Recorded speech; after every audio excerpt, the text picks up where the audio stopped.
देख रहे सी न्यूज़ भारत में आपके साथ आकांक्षा यादव। रुक करेंगे खबर की तरफ। अमरोहा जनपद की नौगावा सादात विधानसभा में उपचुनाव में समाजवादी पार्टी के प्रत्याशी बनाए गए मौलाना जावेद आब्दी ने आज अमरोहा के एक बैंकेट हॉल में प्रेस वार्ता की, जहां उन्होंने मायावती पर निशाना साधा और मायावती को बुरी पार्टी का नेता बताया। बता दें कि अमरोहा जनपद के नौगावा सादात विधानसभा उपचुनाव में समाजवादी पार्टी के राष्ट्रीय अध्यक्ष अखिलेश यादव द्वारा सपा के राष्ट्र सचिव मौलाना जावेद आब्दी को प्रत्याशी बनाया गया है। जहां मौलाना जावेद आब्दी ने आज समारोह में प्रेस वार्ता की, जहां उनके साथ उनके संगठन में शामिल राष्ट्र लोक दल और महान दल की पार्टी के जिलाध्यक्ष और समाजवादी पार्टी के दिग्गज नेता मौजूद थे। इस दौरान उन्होंने प्रेस वार्ता में पत्रकारों से बात करते हुए पूर्व में हुए गठबंधन का हवाला देते हुए बताया कि जरूरत पड़ने पर भारतीय जनता पार्टी जैसी बुरी पार्टी को हराने के लिए कम बुरी पार्टी से गठबंधन करना पड़ता है, तो हमने भी वही किया था। उन्होंने इसके अलावा बहुजन समाजवादी पार्टी से नौगावा सादात विधानसभा उपचुनाव के प्रत्याशी बनाए गए फुरकान प्रधान पर निशाना साधा और भारतीय जनता पार्टी को डरी हुई पार्टी बताया। उन्होंने कहा कि भारतीय जनता पार्टी कितने डर में है कि उन्होंने नामांकन की तिथि का पहला दिन आज होने के बावजूद अभी तक अपने प्रत्याशी का ऐलान नहीं किया है।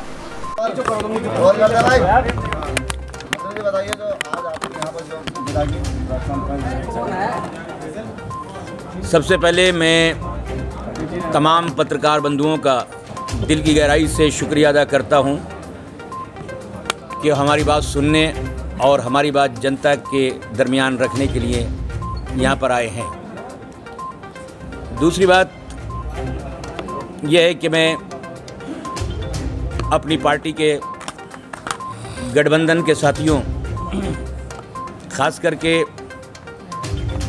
लोकदल के तमाम नेताओं और पदाधिकारियों का और महान दल के नेताओं का और पदाधिकारियों का भी तहे दिल से शुक्रिया अदा करता हूं कि उन्होंने एक साथ मिलकर हाथ से हाथ मिलाकर भारतीय जनता पार्टी के कांटेदार पेड़ को जड़ से उखाड़ने का संकल्प लिया है। जाहिर है, दूसरी बात ये तमाम नेताओं का, अपने बड़े भाई महबूब अली साहब का, जिनकी जिम्मेदारी में ये चुनाव लड़ा जा रहा है, और उनके सहायक जिम्मेदार जनाब छोटे भाई कमाल अख्तर साहब का, कि जो सिपह सालार बनकर इस मैदान में उतरे हैं, उनका भी मैं इस्तकबाल और स्वागत करता हूं। ये तारीख़ी और ऐतिहासिक दिन है जिसमें 2022 की फतह का, कामयाबी का इतिहास लिखने जा रहा है। और मैं बड़े यकीन के साथ कह सकता हूं कि 2022 की समाजवादी लोकदल और महादल गठबंधन की बनने वाली सरकार की कामयाबी की जो किताब लिखी जा रही है, उसका पहला अध्याय नौगावा सादात की विधानसभा की कामयाबी के नाम पर होगा। जहाँ तक आज का ताल्लुक़ है, जब मैं ब्रजघाट पर आया तो वहाँ से लेकर यहाँ तक पूरा पुलिस प्रशासन, पूरी काली सड़कें खाकी वर्दी से पटी पड़ी थी। ये इतनी भीड़ इस बात का सबूत है कि चुनाव होने से पहले ही भारतीय जनता पार्टी ने अपनी हार को कबूल कर लिया है। और आज की तारीख 9 तारीख है, जो नामांकन पत्र की पहली तारीख है, और आज तक भारतीय जनता पार्टी की ये हिम्मत नहीं हुई कि अपने कैंडिडेट का नाम अनाउंस कर सकें। ये चुनाव किसानों की लड़ाई का चुनाव है। ये चुनाव नौजवानों की आवाज़ बुलंद करने का चुनाव है। ये चुनाव माँओं और बहनों पे जो अत्याचार हो रहे हैं, उस अत्याचार का बदला लेने का चुनाव है।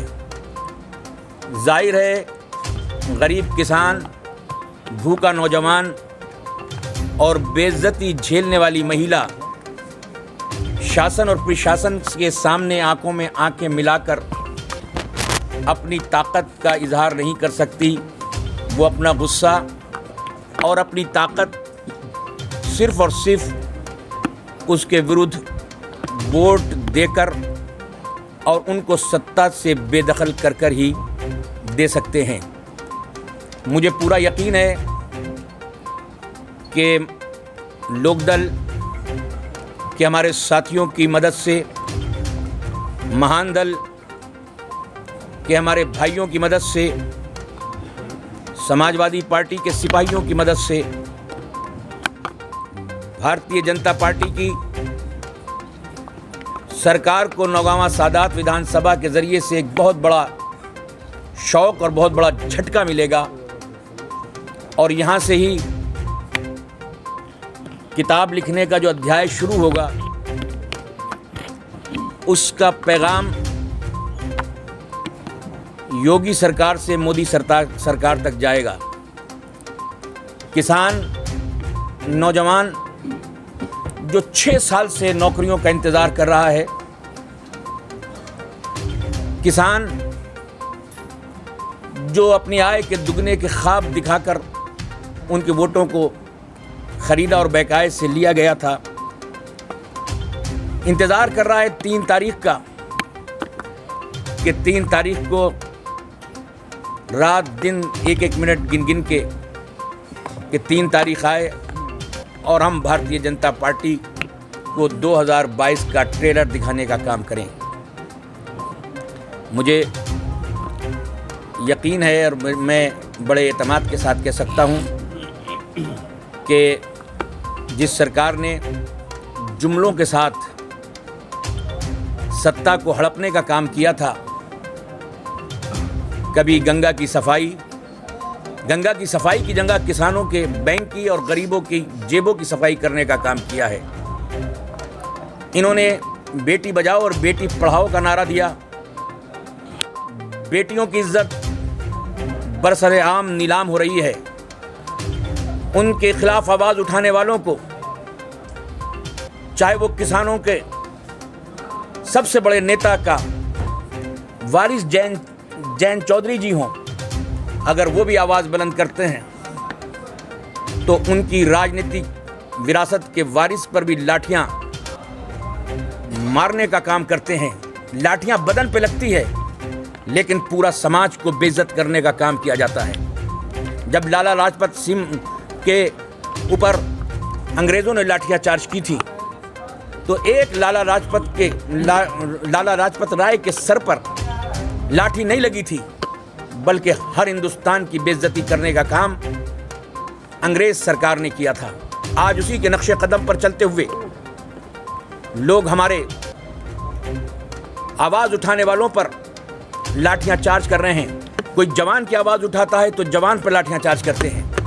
कोई मजदूर की आवाज़ उठाता है तो मजदूर की, कोई लड़कियों की बेइज्जती की, महिलाओं की बेइज्जतियों की आवाज़ उठाता है तो उस पर लाठी चार्ज।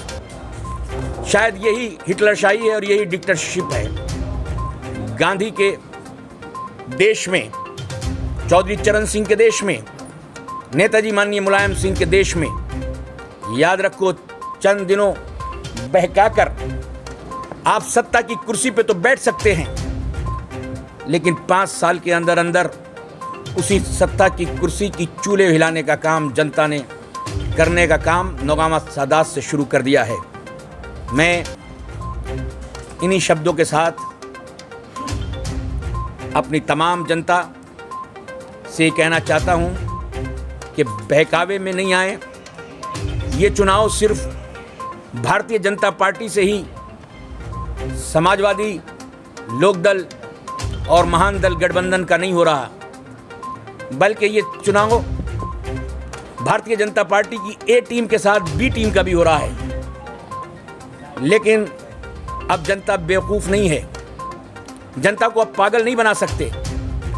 आपने देखा होगा कि भारतीय जनता पार्टी ने एक बार नहीं 2-2 बार मिलकर उत्तर प्रदेश में बहन मायावती जी के साथ बीएसपी और बीजेपी की सरकार बनी। जब हम ख्याल होते हैं, जब हम मिजाज होते हैं, तभी बराबर में बैठा जाता है और तभी हाथ से हाथ मिलाया जाता है और सरकारें बनाई जाती हैं। ये काम सिर्फ समाजवादी पार्टी को हासिल है कि समाजवादी पार्टी ने कभी भी भारतीय जनता पार्टी से किसी जगह समझौता करने की बात तो अलग, कहीं पे हाथ मिलाने का काम का सोचा तक नहीं है। मायावती से मिलाया था क्या था? जहाँ तक मायावती जी की बात है तो 2 चीज़ें होती हैं अंग्रेजी में, एक बैड होता है, एक वर्स्ट होता है, एक बहुत बुरा होता है, एक कम बुरा होता है। तो कभी कभी बहुत बुरे को हराने के लिए कम बुरे से हाथ मिला लिया जाता है। तो शायद हमारा एक्सपीरियंस भी यही था कि बहुत बुरी भारतीय जनता पार्टी को हराने के लिए उससे थोड़ी सी कम बुरी को हराया था। लेकिन जी बीजेपी से ज़्यादा तो बसपा बुरी थी। बस वही तो बता रहा हूँ कि दोनों जो हैं एक ही सिक्के के। लेकिन क्या था कि उसको उस वक्त ये पोजीशन थी कि बेस्ट, वर्स्ट और बैड की जगह हमें चूज़ करना था कि हम वर्स्ट को लेते हैं या बैड को लेते हैं। तो जाहिर है हमने बैड को पकड़ लिया और वर्स्ट को अलग कर दिया। मंत्री जी, मेरा एक सवाल है। जाहिर है कि यहाँ पर बहुत बड़े मुद्दे ये हैं। पहली बात तो हम ट्रेलर के तौर पर यहाँ पर जीतना चाहते हैं और 2022 में हमारी सरकार बनी, ये रिकॉर्ड में रखना, लिख कर भी और रिकॉर्ड में भी, और चला देना अगर हम झूठ बोलें तो नौगांवा सादात विधानसभा में जितनी समस्याएं हैं जो मैंने चॉक आउट की हैं उनको 1 साल के अंदर अंदर समाधान करने का काम किया जाएगा। पहली समस्या ये है कि हमारा नौजवान जब पढ़ना चाहता है तो पढ़ने के लिए या तो उसे दिल्ली जाना पड़ता है या बॉम्बे या अलीगढ़। तो हम एक ऐसी यूनिवर्सिटी का काम करेंगे, बनाने का काम करेंगे अपनी विधानसभा में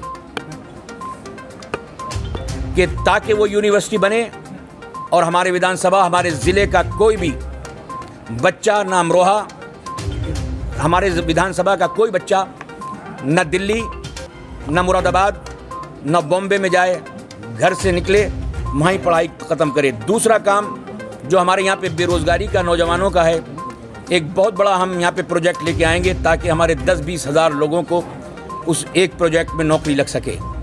तीसरी चीज़ ये है कि जब हमारे यहाँ कोई गरीब जो है बीमार हो जाता है तो वो बीमार हार्ट के ऑपरेशन के लिए या और किसी ऑपरेशन के लिए उसको दिल्ली जाना पड़ता है और दिल्ली जाने के लिए उसे ज़मीन बेचनी पड़ती है या माँ बहनों के जेवरात बेचने पड़ते हैं या अपनी पूंजी जो जोड़ी है वो ख़त्म हो जाती है और वो पैदल हो जाता है। सवाल ये क्या? हमारा काम सबसे पहला ये होगा कि हम यहाँ पर ऐसा एक हॉस्पिटल बनाएंगे कि हमारा कोई बीमार किसी और जगह नहीं जाए और उसका कम से कम पैसे में इलाज हमारे विधानसभा या हमारे ज़िले में हो सके। डॉक्टर कहाँ से लाएंगे?